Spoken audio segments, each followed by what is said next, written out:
అర్హులైన పేదలందరికీ మొదటి విడతలో ఇల్లు, రెండో విడతలో ఇళ్ల స్థలాలు ఇస్తామని తెలంగాణ రెవెన్యూ, గృహ నిర్మాణ, సమాచార శాఖల మంత్రి పొంగులేటి శ్రీనివాసరెడ్డి పేర్కొన్నారు.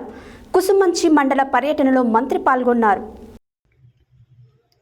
కుసుమంచి మండల పర్యటనలో భాగంగా తెలంగాణ రెవెన్యూ, గృహ నిర్మాణం, సమాచార శాఖల మంత్రి పొంగులేటి శ్రీనివాసరెడ్డి నాయకన్గూడెం, భగత్వీడు తండా, మంగల్ తండా, ఈశ్వరం ఆధారం, రాజుపేట బజార్, రాజుపేట, గోపాలపాడు తండా, హీరామాన్ తండా, పెరిక సింగారం, జక్కెపల్లి, ఎస్సీ కాలనీ, మల్లెపల్లి గట్టు సింగారం, గంగబండ తండా, లింగారం తండా, కోక్యా తండా, లోక్యా తండా, నేలపట్ల, అగ్రహారం, మునిగేలపల్లి గ్రామాలకు సందర్శించారు.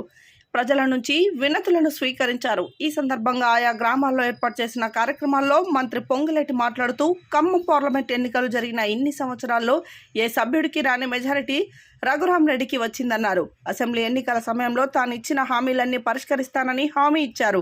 గడిచిన 10 సంవత్సరాల్లో అధికారంలో ఉన్న బీఆర్ఎస్ రేషన్ కార్డు ఇల్లు ఇవ్వలేదని విమర్శించారు. పాలేరు తన సొంత ఇల్లు కాబట్టి అక్కడ ప్రజలు ఇచ్చిన పదవితో వారందరి కోరికలు తీరుస్తానన్నారు.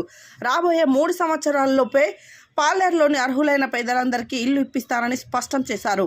అతి కొద్ది రోజుల్లోనే అర్హులైన వారందరికీ తీపి కబురు అందుతుందని తెలిపారు. ఉచిత కరెంటు కోసం అర్హులైన వారందరూ దరఖాస్తు చేసుకోవాలని సూచించారు. గ్రామంలో ఉన్న ప్రభుత్వ భూములను వెలికి తీసి వాటిలో పేదలకు ఇల్లు నిర్మాణం చేస్తామని తెలిపారు. ప్రతి గ్రామంలో సీసీ రోడ్లు, డ్రైనేజీలు నిర్మాణం చేస్తామని పేర్కొన్నారు. ఈ పర్యటనలో మంత్రితో పాటు ఎంపీపీ, వైస్ ఎంపీపీ, జడ్పీటీసీలు, ఎంపీటీసీలు, సర్పంచ్లు, ఇతర ప్రజాప్రతినిధులు, స్థానిక నాయకులు, కార్యకర్తలు, అభిమానులు తదితరులు పాల్గొన్నారు.